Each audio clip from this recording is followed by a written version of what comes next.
भगवान श्री कृष्ण की वाणी आपको सुनाई जा रही थी। तो भगवान ने तपस्या के संबंध में कहा कि तप केवल मात्र वही नहीं है जो जंगल में जाके किया जाता है।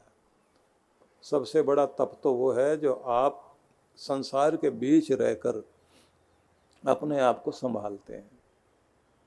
तो संसार के बीच रह कर के क्या क्या संभालना चाहिए और कैसे संभालना चाहिए, इस संबंध में उन्होंने बहुत सुंदर संदेश दिया। और ये ध्यान रख लीजिए, तपसा कलमशम हंति, मनु महाराज ने कहा। महर्षि मनु ने यह समझाया है कि बड़े बड़े पाप भी मनुष्य के अंदर जो उसकी आदतों में शामिल हो जाते हैं, आदत पड़ जाती है गुस्सा करने की, झूठ बोलने की, बेईमानी करने की, आदत से बाज नहीं आता आदमी। तपस्या ही उसको ठीक करती है। तप के द्वारा उसे ठीक किया जाता है। किसी एक बच्चे ने स्कूल में चोरी कर ली, टीचर को बहुत गुस्सा आया। बच्चों ने कहा कि इसने पहले भी चोरी की थी, चीजें यहाँ की चुरा के लेके जाता है।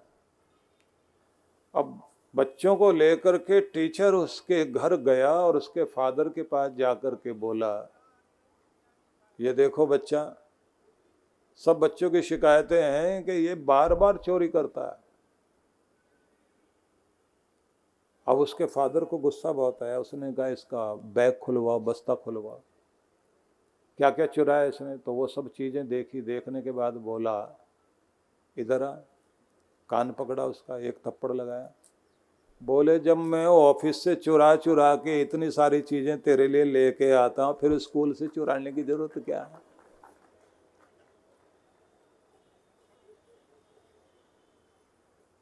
सरकारी ऑफिस है, इतनी सारी चीजें होती हैं, इतने सब कुछ ला करके तेरे सामने रखा हुआ, डिब्बा भरा हुआ है, उसके बाद भी स्कूल से चुराता है। मारूं एक और थप्पड़। अब टीचर ने कहा, नहीं सर, मारना नहीं इसको। अभी तक हम समझते थे ये अभाव के कारण चोरी करता है, लेकिन अब समझ में आ गया अभाव के कारण नहीं करता, स्वभाव के कारण करता है। क्योंकि आपके घर में तो ये आदत है। किसी के अभाव के कारण की गई गलती को सुधारा जा सकता है, लेकिन जिसका स्वभाव ही ये पड़ गया उसे कौन सुधारेगा। इसलिए माफ करो, हम ही चलते हैं यहां से। तो जिन लोगों को आदत पड़ गई करोड़ों करोड़ों के मालिक होने के बाद भी चोरी करने से बाज नहीं आते। दूसरे का हक मारने से, चोरी करने से, दूसरे को दबाने में बाज नहीं आते। स्वभाव हो गया, आदत पड़ गई। जितना जितना पैसा आता जा रहा, और लालच और लालच और लालच। बेईमानी के 50 तरीके। और बीमार, ठीक से खा भी नहीं सकता फिर भी बेईमान। अब बच्चे बिगड़े हुए, पता है कि ये ठिकाने लगा देंगे, 2 दिन में तुम्हारी सारी प्रॉपर्टी, आंख बंद होते ही, फिर भी बेईमान बना हुआ। क्योंकि अभाव के कारण नहीं कर रहा, स्वभाव के कारण, आदत पड़ गई भ्रष्टाचार करने की, बेईमानी करने की। और लोग कहते हैं अपने साहब जो है ना बहुत धार्मिक है, ना लहसुन खाते हैं ना प्याज खाते हैं, बस रिश्वत खाते हैं। इतना धार्मिक है, प्याज लहसुन नहीं खाता, बस खाता है तो सीधा रिश्वत खाता है। ये सब वो है जो हमारे आदतों में आ गई। तो ये महर्षि मनु ने कहा था, तप ही है। तपसा कलमशम हंति, तपस्या के द्वारा ही मनुष्य के पाप और उसके कलमश जलते हैं। जब व्यक्ति को तप करने के लिए लेकर जाते हैं तो उसके बाद सबसे पहला नियम ही है, जब हम लोग भी चांद्रायण तप कराते हैं ना, तो अभिषेक कराने के बाद में फिर वहाँ बैठाते पहली प्रक्रिया शुरू होती है, प्रायश्चित, पश्चाताप, कन्फेस, तौबा। कानों को हाथ लगा के आदमी सबसे पहले तो अपने सारे अपराधों के लिए क्षमा मांगना शुरू करता है। भगवान मुझे माफ़ करना है, मन से भी मैंने दुख दिए लोगों को, वचन से दुख दिए, बुद्धि से भी चालाकी करके कुछ भी गलत किया है। अपनी आत्मा कलुषित कर ली। मनुष्य की देह में आकर भी इतना बड़ा अवसर मिला था, देवता बनने का अवसर मिला था, लेकिन हम मनुष्य भी नहीं रह गए, राक्षस बन गए। हमारे अंदर के राक्षस पने को दूर करना मेरे मालिक, मेरे गुनाहों को माफ करना। तो वहाँ से यात्रा शुरू होती है। और ये माना जाता है कि व्यक्ति के जीवन में कम से कम 7 बार चांद्रायण तप जरूर होना चाहिए, किससे वो अपना मरण सुधार सके। दूसरों के यहाँ तौबा चलती है, क्रिश्चियन लोगों के यहाँ कन्फेस चलता है। कन्फेस बॉक्स में जाकर के व्यक्ति अपने गुनाह कबूल करता है। आपके यहाँ तो प्रायश्चित है और पश्चाताप है। पछतावा छोटी बात नहीं है, जिस दिन शुरू हो गया उसी दिन जीवन सुधरना शुरू हो जाता है। और आप अपने साथ में अपने कर्मों की पोटली लेकर जाते हो ना। कर्मों की गठरी बांध लेना तो आसान है, वहां तो कोई कुली मिलने वाला नहीं है जो आपकी गठरी को उठा के ले जाएगा, खुद ही तो ढोना पड़ेगा। रुलाएंगे तो गुनाह रुलाएंगे। और कैसे कैसे रुलाते हैं, पूरे इतिहास को भी अगर आप पढ़ें, लॉर्ड क्लाइव की कहानी पढ़ लीजिए। भारत में आकर कितना क्या अंग्रेज शासन को स्थापित करने में काम किया और बाद की जिंदगी क्या भी थी। ये मैं इस तरह के उदाहरण इसलिए देता हूँ क्योंकि मुझे लगता है कि सच का प्रचार करने के लिए झूठ का सहारा नहीं लेना चाहिए। इतिहास की ही वो बात लेकर आओ जो दुनिया में घटी। लेकिन विषय मेरा बदल ना जाए, फिर आपको आगे लेकर चलता हूँ। दुनिया के बड़े बड़े वो लोग जिन्होंने दुनिया में अत्याचार किया था, जिन्होंने बहुत को दुनिया का छीनने की कोशिश की, चैन से जी नहीं पाए। उनका अंत कितना दुखदाई था, उनके जीवन में किस किस तरह की घटनाएं घटी। तो कर्म साथ साथ चलता जरूर है। भगवान श्री कृष्ण कहते हैं कि तप जो है वो आपका शोधन करता है, तो तप करना चाहिए। जैसे एक शोधन ये है, भगवान श्री कृष्ण कहते हैं कि तुम एक तो वाणी का तप करो।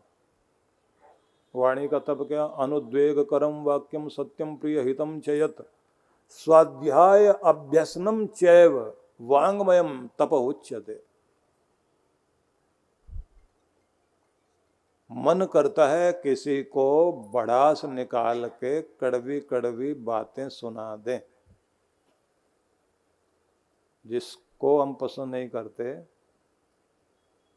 तो मन करता है ना ऐसी ऐसी सुनाएं, उसको खरी खरी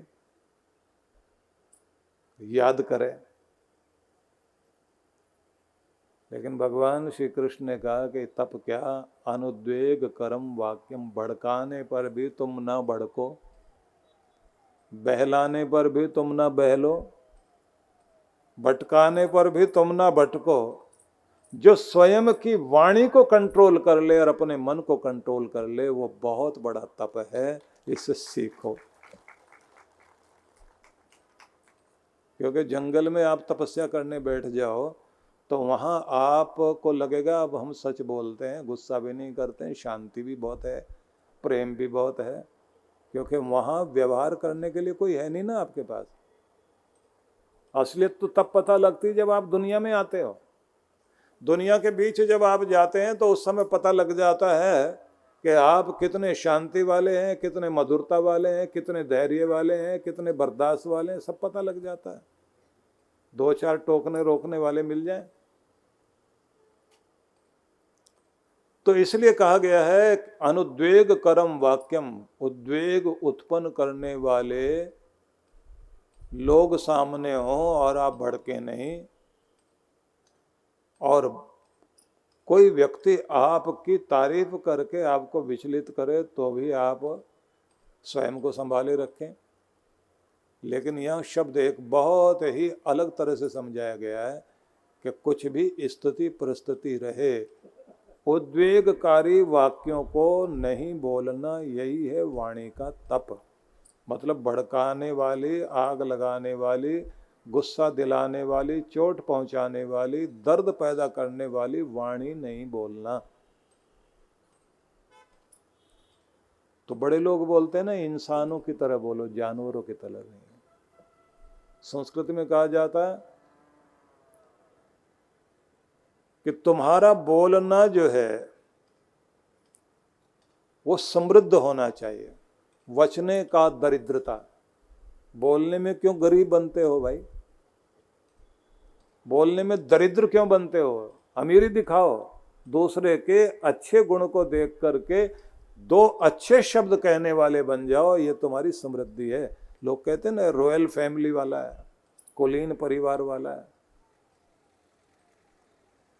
जो इंग्लैंड की रॉयल फैमिली है, वहाँ पर उनके बच्चों को पालने के लिए जो आया वगैरह रखी जाती हैं, उनका 400 साल पुराना इतिहास है। उनके अपने स्कूल हैं, ट्रेनिंग सेंटर हैं, जिसमें मैनर्स सिखाने से लेकर बोलचाल, उठना बैठना, काम करना, खाना पीना, पहनना और किस किस परिस्थिति में किस तरह का व्यवहार किया जाता, सब ट्रेनिंग दी जाती है। वही फिर बच्चों को सिखाते हैं। तब कहा जाता है रॉयल फैमिली वाला है। आपके घर में आपकी माता, आपके घर की दादी, आपकी नानी, उन सब की जिम्मेदारी रहती थी ना। नहीं बेटा, ऐसे नहीं बोलते, ऐसे बोलना है, ऐसे व्यवहार करना है, ऐसे उठना बैठना है, ऐसे खाना पीना है।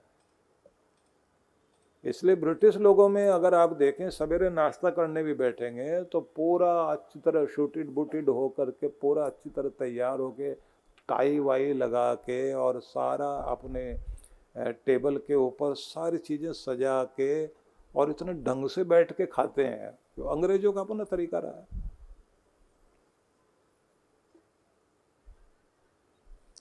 अमेरिकन लोगों को आप देखिए, हाफ पैंट पहनी हुई है, कुछ ऊपर से जो है बनियान टाइप का पहना हुआ, किचन में खड़ा हुआ वहीं खा रहा है। फिर थोड़ा सा कुछ लेकर के जो है गाड़ी में बैठ गया, वहाँ भी कॉफ़ी का मग भी वहीं रखा हुआ, एक हाथ से स्टीयरिंग पकड़ा हुआ, खाता हुआ जा रहा है। मॉडर्न आदमी है, मॉड। आपके यहाँ ये कहा जाता है कि बैठना है तो भोजन करना है तो ऐसे थोड़ी करोगे। पहले हाथ धोइए, फिर आसन पर बैठिए, फिर भगवान को नमस्कार करो। अन्नम वही ब्रह्म, अन्न भी ब्रह्म है, भगवान का रूप है, शक्ति का रूप है। अन्न को प्रणाम करो कि ये अन्न का एक कोर भी अंदर जाएगा, आपको शक्ति देगा, आपकी जिंदगी बना रहा है, आपका शरीर बना रहा है, आपकी बुद्धि बना रहा है। इस समय जो भाव बनाओगे वो आपके शरीर में, आपके मन मस्तिष्क में वैसी चीजें उत्पन्न होंगी। तो आपके यहाँ कहा जाता है कि प्रॉपर बैठकर खाने का तरीका अलग है। गुरु बिन ज्ञान न होत है, गुरु बिन दिशा अजान, गुरु बिन इंद्रिय न सधें, गुरु बिन बढ़े न शान। जीवन का पथ जहां से आरंभ होता है, उस मार्ग को प्रकाशित करने वाले गुरु ही होते हैं। गुरु वो दिव्य सेतु हैं जो हमें परमात्मा से जोड़ते हैं और आत्मा को उसके वास्तविक स्वरूप का साक्षात्कार करवाते हैं। गुरु के दर्शन मात्र से ही आपका भाग्य बदल जाता है।